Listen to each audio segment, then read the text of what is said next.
Balik.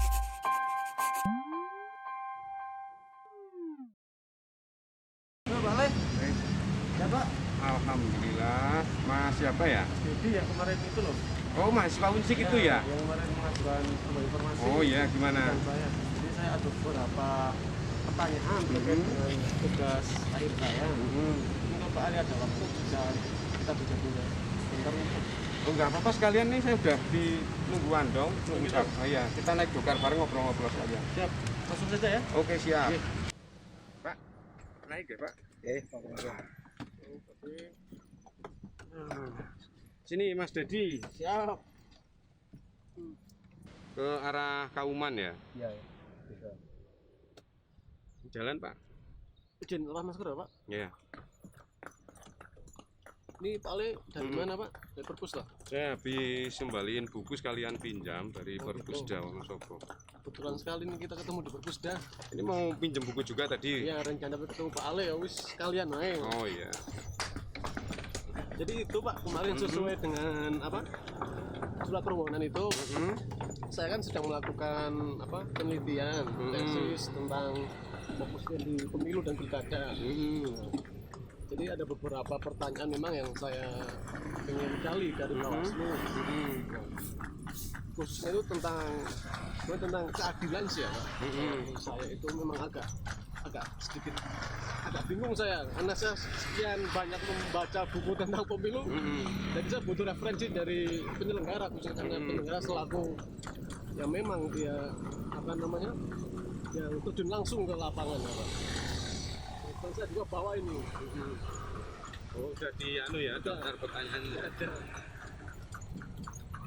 Nah, memang kalau kita berbicara masalah pengertian pemilu, Pak, itu kan memang banyak sekali apa namanya penafsiran yang berbeda-beda.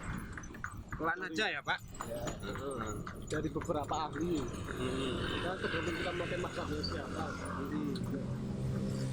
Kalau menurut Pak Ali sendiri selaku apa Ketua Bawaslu Wonosobo, sebenarnya yang masih saya bingung sih Pak terkait dengan batasan pengertian keadilan pemilu. Itu kira seperti apa Pak? Jadi kalau di mekanisme pemilu kita hari ini itu kan ada rujukan tentang keadilan pemilu. Ya. Jadi prasyaratnya adalah bagaimana proses penyelesaian sengketa, karena Bawaslu juga punya ini kewenangan sengketa, penyelesaian sengketa dan penanganan pelanggaran sesuai mekanisme dan prosedur. Ya. Jadi perangkat ini harus ada mekanisme prosedur dan kepastian hukum. Ini untuk jaminan kepastian hukum sehingga waktu dan sebagainya diatur di situ. Jadi dengan demikian tidak ada pihak yang dirugikan karena event pemilu ini kan terbatas waktu juga di penyelenggaraannya. Karena semua tahapan itu sudah diatur sehingga termasuk penyelesaian pemilu, penyelesaian sengketa dan penanganan pelanggarannya juga diatur. Jadi ada kepastian waktunya. Jadi memang sudah diatur sesuai dengan konstitusi dan undang-undang ya? Iya, jadi cantolan hukumnya, norma hukumnya itu kalau pemilu menggunakan Undang-Undang 7 2017. Nah, turunan di bawahnya ada namanya ini lebih ke menjelaskan teknis apa itu peraturan KPU karena ini menjadi dasar nih dalam proses mekanisme prosedurnya. Yang kedua yaitu adanya peraturan Bawaslu karena Bawaslu memiliki kewenangan untuk menyelesaikan sengketa sekaligus menangani pelanggaran pemilu. Nah, dari Perbawaslu dan PKPU itu salah satunya menjabarkan bagaimana mekanisme penyelesaian sengketa dan pelanggaran ini tetap mendasarkan pada asas umum, bebas, rahasia, luber dan berkeadilan jujur dan adil karena ini jujur dan adil ini muncul pada setelah era reformasi dan ini menjadi pertaruhan bagaimana terwujudnya semua tahapan dan tahapan yang terjadi dalam pemilu maupun pilkada ini terlaksana dengan jujur dan adil. Berarti kan kalau undang-undang itu ada turunnya PKPU. Ya. Itu untuk peraturan di KPU ya? Ya, jadi PKPU itu penjelasan teknis yang Bawaslu memiliki kewenangan untuk mengawasi lembaga ini, termasuk semua tahapan itu secara teknis dijelaskan oleh PKPU. Nah, kemudian ada namanya Perbawaslu sebagai perangkat kerja oleh Bawaslu dalam menyelesaikan semua tahapan ini sesuai mekanisme prosedur. Berarti setelah tidak langsung tuh Bawaslu memang harus mendalami selain Perbawaslu dan PKPU juga ya Pak? Iya, kita punya harus tuh karena Perbawaslu dan PKPU itu adalah alat kerjanya, istilahnya apa ya, perangkat norma di bawah undang-undang ini untuk menjelaskan teknis. Misalnya contoh begini, bahwa di undang-undang diterangin Bawaslu memiliki kewenangan untuk menyelesaikan sengketa proses pencalonan misalnya. Iya. Kan perangkat yang membuat aturan detail syarat-syarat mencalonkan dan sebagainya PKPU nih. Nah, Perbawaslu mengatur mekanisme di penyelesaian sengketanya, misalnya satu, bagaimana mekanisme mendaftarkan permohonan itu diatur di Perbawaslunya, berapa hari, syarat formilnya apa. Kemudian setelah itu bagaimana proses Bawaslu mengkaji atas permohonan itu kemudian sampai dengan proses penyelesaiannya. Proses penyelesaiannya ada mekanisme, misalnya setelah diregister, syarat register terpenuhi syarat formilnya, maka Bawaslu akan mengagendakan penyelesaian sengketa itu. Kalau kalau pemilu maka ada proses mediasi dulu. Ya. Kedua belah pihak nih, misalnya yang digugat soal penetapan surat keputusan KPU nih soal pencalonan, maka Bawaslu mengkaji dulu permohonannya. Setelah itu berarti KPU dan pemohon kita temukan melalui mediasi. Kalau melalui jalur mediasi sudah ditempuh, tidak ditemukan titik temu kedua belah pihak, maka Bawaslu melakukan proses adjudikasi. Apa itu adjudikasi? Adjudikasi kalau diterjemahkan bahasa Indonesia ya kuasi peradilan ya. Bawaslu memiliki kewenangan untuk melakukan persidangan melalui adjudikasi itu. Jadi kewenangan dari Bawaslu salah satunya kan mediasi dan adjudikasi ya. Betul. Dalam sengketa itu ya. Dan yang sengketa dalam pemilu. Nah, beda ketika pilkada. Ya. Kalau pemilihan kepala daerah, misalnya gubernur, bupati, wali kota, istilah kita mandatnya masih menggunakan norma hukumnya Undang-Undang Pilkada ya, Undang-Undang Nomor 10 2016. Kita tantulannya undang-undang ini pendekatannya adalah musyawarah. Jadi sebutannya musyawarah, tapi mekanismenya sama. Pertama, setelah terregister kasusnya, kemudian dilakukan proses musyawarah oleh Bawaslu dengan pendekatan mediasi dulu, musyawarah tapi posisi Bawaslu mediator. Kalau selesai di mediasi di sini selesai, maka kemudian kasus permohonan ini selesai di proses ini. Tapi kalau tidak selesai maka musyawarah sengketa. Prosesnya hampir mirip dengan adjudikasi karena para pihak akan menyampaikan, pemohon menyampaikan pemohonnya, petitumnya dan sebagainya. Nanti termohon juga menyampaikan bukti-bukti atas putusan yang dimohonkan tadi. Berarti secara proses dan prosedurnya sama, hanya beda di penyebutannya aja. Penyebutannya dan mekanismenya juga, karena ini pemenuhan hak juga kan, pemenuhan hak kepada peserta pemilu maupun pihak yang dalam hal ini bisa KPU dan sebagainya. Ketika ada satu pertanyaan lagi Pak, ada pertanyaan yang sangat memang membuat saya agak bingung juga. Kalau dalam hukum itu ada namanya asas kepastian hukum ya. Dan di sini yang ingin saya tanyakan, maksud dari kepastian hukum pemilu itu seperti apa sih? Nah, disitulah tadi yang saya sudah singgung ya, sebenarnya tata norma hukum kita itu di pemilu sebagaimana yang sudah ada itu bagaimana disusun secara komprehensif ya. Ya. Jadi ada kepastian hukum diatur, termasuk kepastian waktu tadi. Misalnya tahapan pencalonan itu kan berlangsung hanya 1 bulan misalnya. Nah, salah satunya ketika ada calon yang merasa tidak mendapatkan keadilan dalam pencalonan digagalkan oleh KPU melalui SK-nya misalnya. Nah, dia kan butuh kepastian hukum nih. Ini gimana? Bisa nggak saya gugat? Oh bisa. Setelah digugat keputusan Bawaslu ada 2 kan, bisa dikabulkan, bisa tidak. Kalau tidak bisa, misalnya keputusan Bawaslu ternyata memang keputusannya tidak dikabulkan di permohonan si pemohon, mereka masih bisa naik lagi ke PT UN. Nah, di PT UN dibatasi prosesnya, ada batasan 1 sampai dengan 2 pekan ini. Permohonan ini harus ada kepastian hukumnya. Nggak bisa kemudian ini memohonkan di proses permohonannya. Misalnya ini di Bawaslu permohonannya kan 1 bulan, permohonan pencalonan ini sudah diajukan. Bawaslu sudahlah nanti aja diurusi nanti sampai proses pilkada selesai, nggak bisa. Maka ada batas waktunya. Kepastian itu bagian dari kepastian hukum. Jadi ini permohonan ini, sengketa ini bisa diputuskan oleh Bawaslu ada cakupan hukum waktunya, sehingga si peserta ada kepastian hukumnya. Jadi intinya ada namanya kadaluarsa. Nah, nanti kadaluarsa misalnya kan diatur tuh secara teknis kalau di Perbawaslu kan 3 hari setelah KPU mengeluarkan surat keputusan. Ya. Nah, misalnya surat keputusan sudah lebih dari 3 hari, ya tidak bisa kemudian diregister gitu. Itu kepastian hukumnya salah satunya itu. Pak, ini Mbak Wonosobo pernah nampi kegiatan pemilu apa dereng?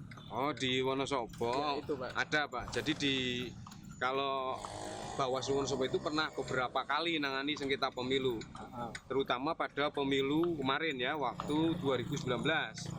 Jadi ada sekitar 4 permohonan ya. Yang pertama dari partai Perindo ya, waktu itu calegnya sama keputusan KPU dicoret. Kemudian juga dari PAN. Nah, itu juga dicoret pada waktu itu. Kemudian juga dari satu lagi dari Partai Berkarya. Nah, calegnya ini dicoret oleh KPU pada waktu penetapan DCT, daftar calon tetap. Didaftarin ke Bawaslu. Ada beberapa hal, yang satu karena dia mantan napi tapi belum mengumumkan ke publik. Sudah diumumkan cuma tidak di syarat administrasi, nggak dibawa ke KPU, sehingga dicoret nih, syarat formalnya kan nggak ada. Nah, kemudian yang kedua dari Perindo, itu karena calonnya pemeriksaan kesehatannya belum keluar, tapi mereka sudah periksa kesehatan. Nah, sampai dengan deadline-nya KPU, waktu yang ditentukan KPU, ternyata mereka surat dari keterangan hasil tes kejiwaan belum muncul oleh KPU, dicoret. Nah, kemudian dari proses ini ada dari 3 kasus ini ada yang selesai di mediasi. Karena waktu persidangan di Bawaslu ternyata mereka sudah bawa nih, sehingga KPU membuka, ya udah kalau begitu karena syarat administrasi sudah terpenuhi, maka terjadi di proses mediasi, disetujui calon ini, kemudian sama KPU dikabulkan. Kemudian ada yang sampai adjudikasi, karena memang pada waktu mediasi tidak terjadi titik temu, maka kita bawa ke adjudikasi. Terutama yang kasus narkoba itu, kalau yang pemeriksaan kesehatan itu selesai nih. Tapi karena kasus ini si caleg itu pernah menjalani hukuman sebagai pemakai narkoba. Kemudian sampai di adjudikasi, sampai pembuktian dan sebagainya. Nah, kasus yang keempat yang kita terima di pemilu 2019 itu, ada satu caleg dari partai tertentu ini melanggar pada tahapan kampanye. Nah, tahapan kampanye ini yang numin kasusnya itu Bawaslu nih, hasil pengawasan. Oh, ya. Jadi saat itu si caleg ini kampanye pada acara yang di-hire ya. Acara ini dilakukan oleh Pemkab nih. Pemkab membiayai pelatihan UMKM, mengumpulkan warga untuk pelatihan UMKM. Si caleg ini diundang sebagai narasumber. Kalau dia hanya narasumber menyampaikan soal entrepreneur, itu selesai. Nah, ternyata hasil pengawasan kita oleh pengawas desa, kita ada bukti rekamannya. Mereka juga sebelumnya sudah dicegah ya, sebelum naik panggung, Pak, karena ini forum entrepreneur UMKM, Bapak jangan kampanye karena ini sudah tahapan jadwal kampanye.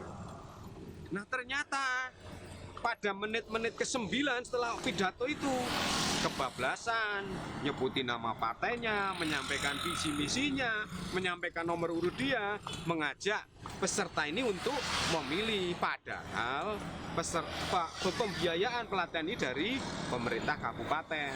Maka dikenakan pasal pelanggaran penggunaan fasilitas pemerintah untuk kampanye. Nah, kasus ini berdasarkan hasil kajian Gakumdu ini lanjut nih sampai dengan inkrah, si caleg ini dinyatakan bersalah. Maka sesuai dengan undang-undang ya, pasal kalau tidak salah 105 ya, undang-undang 7 itu, si calon dianulir dari pencalonan, dianulir oleh KPU. Setelah dianulir oleh KPU berdasarkan petikan putusan pengadilan ini, si caleg mendaftarkan ke Bawaslu, padahal yang menemukan Bawaslu. Nah, di peraturan surat edaran Ketua Bawaslu sudah keluar bahwa kasus yang melanggar proses tidak bisa diregister. Akhirnya mereka tetap meregister ke kita, tapi statusnya tidak bisa diregister oleh kita nih. Nah, sebagai jaminan atas keterpenuhannya hak tadi, mereka bisa mendaftarkan berdasarkan keterangan Bawaslu tidak bisa diregister, dinaikkan ke PT UN. Itu Pak. Jadi sudah ada 4 kali Pak tahun 2019. Ini teng Kauman nggih Pak, kula lanjut mriki nggih. Kalau pilkada ada nggak Pak Wonosobo kemarin ini ya? Nah, di pilkada kemarin itu Wonosobo kebetulan kan calonnya satu paslon ya, calon tunggal, dan memang tidak ada permohonan ke Bawaslu yang untuk pencalonan. Nah, kewenangan kita sebetulnya Bawaslu itu di Panwascam. Panwascam memiliki kewenangan menyelesaikan sengketa cepat. Nah, itu utamanya pada proses kampanye.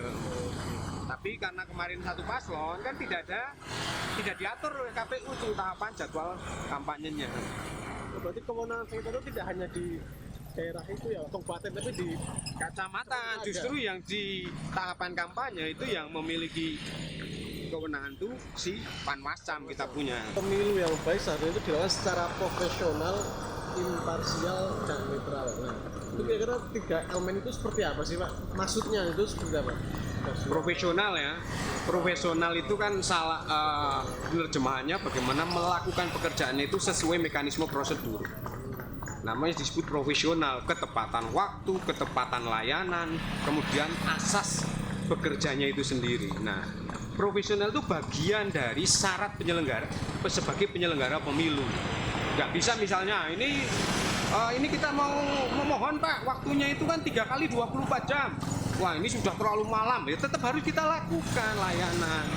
Misalnya nih, biasanya pendaftaran itu berlaku sampai pukul 00, Bawaslu ya harus hadir ngawasi Pak sampai pukul 00 untuk memastikan KPU melayani secara profesional sampai ketentuan waktu. Terus yang berikutnya adalah imparsial. Imparsial itu lawan katanya kan parsial. Parsial itu miring ya, parsial itu miring, timpang, nggak boleh timpang. Kita harus melayani secara adil semua peserta dilakukan sama, nggak boleh timpang, harus imparsial. Kemudian netral itu terang ya, tidak memihak. Jadi Bawaslu yang tadi contohnya misalnya karena incumbent nih yang daftar, ayo dilayani secara maksimal, disambut dengan perayaan apa misalnya itu nggak boleh. Atau ini karena yang memohon ini adalah calon dari incumbent, kita harus semua wajib datang semua sampai staf. Sementara yang kalau permohonannya dari yang baru tidak, ini namanya tidak netral. Jadi bersikap netral itu sejak dari alam pikiran. Penyelenggara itu bersikap imparsial dan netral itu sejak dari alam pikiran kita, sehingga dalam tindakan juga bersikap imparsial dan netral. Dan itu prasyarat menjadi penyelenggara pemilu. Jadi kalau para anggota dan jajaran itu nggak ada tutupnya Pak, itu 24 jam full itu. Ketika Ya, kalau itu dibutuhkan tetap harus standby. Nggak pada tahapan-tahapan tertentu kan kita diikat oleh hari bukan jam layanan. Misalnya pendaftaran calon, seringkali pada penutupan bahwa dilakukan dilakukan sampai dengan pukul 00 itu sering. Lah maka KPU harus melayani sampai pukul itu karena mendasarkan pada asas profesionalitas. Profesionalitas itu kan bertanggung jawab melakukan pekerjaannya sesuai mekanisme prosedur. Saya kira mah Profesional. kerjanya itu jam 8 sampai jam 4 seperti kantor biasa. Nah, kecuali dalam beberapa hal tertentu diatur jam kerja sampai jam 16 misalnya. Tapi kalau kampanye itu dilakukan malam, Bawaslu punya kewajiban mengawasi kampanye. Nah, kalau perilaku kampanye itu terjadi malam hari atau pelanggaran terjadi malam hari, misalnya nih sedang terjadi pelanggaran diduga money politik terjadi malam hari, Bawaslu nanti aja lah nunggu besok pagi ya Mak, prosesnya hilang gitu. Nah, itu artinya apa? Profesional, karena itu tanggung jawab untuk mengawasi tahapan-tahapan ini. Ini terakhir ini Pak. Oh iya, masih ada lagi. Satu lagi. Terkait dengan kontestasi pemilu yang bebas dan adil, itu seperti apa? Itu kan karena itu kan bebas adil kan asas dari pemilu itu sendiri. Itu seperti apa kira-kira? bebas dan adil. Interpretasinya seperti apa? Nah, saya kira ini kan jaminan soal makna kebebasan di sini kan makna kebebasan yang diatur bahwa dalam proses penyelenggaraan pemilu itu mendasarkan pada bebas, artinya masyarakat kan dikasih hak, jaminan politik salah satunya hak memilih. Nah, adil ini juga memberikan dasar kepada tahapan terjaminnya antara peserta itu mendapatkan keadilan, baik itu pemilih, masyarakat itu sendiri mendapatkan keadilan, kemudian peserta pemilu itu juga mendapatkan keadilan dalam mekanisme pemilihan itu sendiri. Kesetaraan dalam penyelenggaraan pemilu itu seperti apa sih? Saya pengen tahu nih dari Bawaslu itu kesetaraan sebenarnya. Kesetaraan di sini yaitu kesetaraan para pihak juga ya. Jadi stakeholder misalnya dalam proses pilkada itu kan tidak hanya KPU dan Bawaslu nih. Misalnya nih di tataran norma hukum diatur nih, Pemkab juga mengeluarkan perda dan perbu soal kampanye, diatur zona kampanye mana saja dan sebagainya. Maka dalam kesetaraan di ini para pihak itu terlibat ada KPU, Bawaslu, secara nasional ada DKPP, kemudian ada pemerintah daerah, kemudian ada pemilih. Karena pemilih kan juga memiliki hak yang sama, memiliki hak terpenuhi hak pilihnya. Jadi kesetaraan di sini, kesetaraan para pihak semua pihak yang berkepentingan dan memiliki hak dalam proses pemilihan. Tapi selain melibatkan dari unsur pemerintahan, juga melibatkan dari unsur sipil juga ya? Iya, misalnya juga kita kayak Bawaslu Sopo ini kan berkolaborasi dengan komunitas masyarakat, komunitas pemilih, komunitas budaya, akademisi. Misalnya kita sama Unsik itu kan, kampus itu kan menjadikan Unsik menjadi kampus pengawasan pemilu. Kita juga punya MOU, maka setiap tahun, setiap 1 semester sekali Bawaslu Sopo isi di sana. Ini juga dalam rangka mempromosikan hak-hak maupun kewajiban pemilih maupun peran serta para pihak dalam proses pemilu maupun pemilihan. Kalau unsur itu kan memang skalanya skala sekolahan ya. Kalau komunitas ini ada berapa yang bersama dengan Bawaslu? Sejauh ini ada banyak ya, kita ada komunitas sastra, kita ngelahir kan puisi tentang anti politik. Oh iya, yang tadi menggalang itu ya? Nah, itu juga komunitas sastra dibalukan, kemudian komunitas film, komunitas musik. Maka kita punya kompilasi lagu anti money politik yang itu ada komunitas Wonosokoro Community, Wonosokoro Ide Bersatu, kemudian Safatun ya, kemudian ada komunitas Solawat. Semua kita rangkul untuk supaya bahwa dalam proses pemilihan ini mendorong keterlibatan publik menjadi bagian dari pengawasan pemilu. Berarti Bawaslu memberikan membuat karya dan komunitas. Iya. Kayak film itu dari tadi itu ada semua. Musik, dan buku juga ya. Buku, nah karya-karya ini kita jadikan sebagai komponen bagian dalam mendorong keterlibatan publik. Ini cukup dulu ya Pak. Nanti semisal ada saya butuh data sebenarnya saya pakai kantor gitu. Oh iya, kalau karena ada beberapa data yang sifatnya misalnya statistik dan sebagainya, angka itu nanti bisa konfirmasi ke PPID Bawaslu karena kita ngelayani ya, nanti tinggal bisa juga buka di website kami di PPID Bawaslu Wonosobo. Berarti bisa via online dan via Bisa online yang data-data sifatnya, kan ada data yang sifatnya tidak harus diminta publik sudah kita sajikan di website PPID Bawaslu Wonosobo.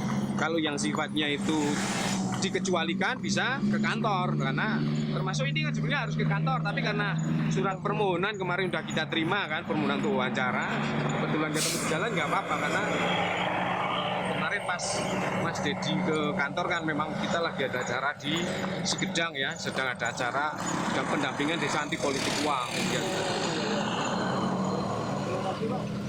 mungkin besok saya langsung ke PPID aja ya, Bawaslu Wonosobo ya. Iya. Kalau enggak, beberapa data bisa dibuka tadi di website. Ya. Ini rumah saya depan situ ya Pak, nanti turun situ ya. Oh, ini bagaimana rumahnya? Mampir ke rumah saya. Terima kasih ya Pak. Turun.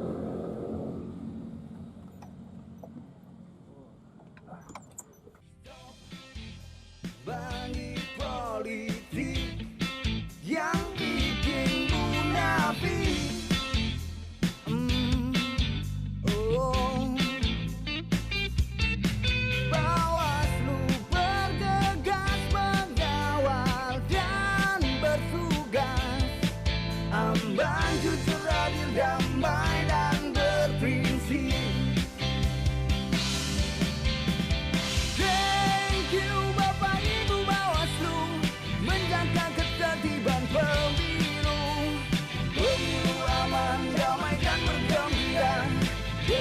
demokrasi untuk kemajuan bangsa.